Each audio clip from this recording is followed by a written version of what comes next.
Alright, now it is time for the Boolean's data types.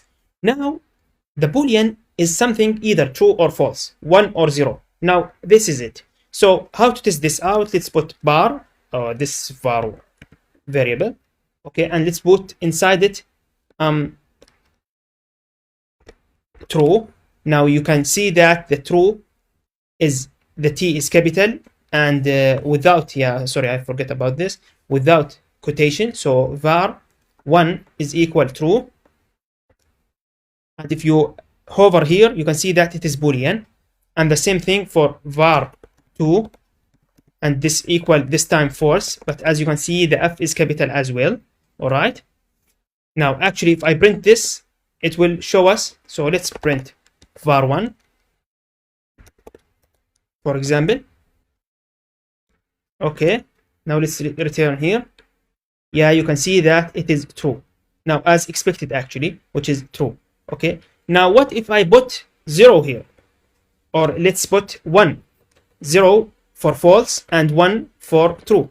So if I put true here, let's put it as 0, so you can see that it is integer, not a Boolean. So if I put it or I print it out, it will be as an integer. So how to do that? Actually, we have this built-in function, which is the bool.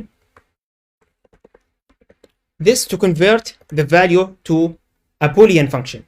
So bool, like this, to a Boolean value, I mean. So as you can see, this is to return true when the argument x is true or whatever. Okay, so you can see that var 1, now this time it is Boolean, but let's print this out. So let's print this time the var 2. Okay, so this should give us the false value.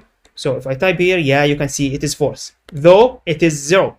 You can see that though it is 0, but and it is an integer value, but by using the Boolean function here, it return or it convert this value to 0 to something for the Boolean to understand, which is the false. 0 means false and 1 means true. Okay, as simple as that. Now don't worry about so we will talk about these more in the conditional and loops section or lecture. There we will handle everything in details. Okay, but for now just keep that on your mind. All right, I will see you in the next lecture.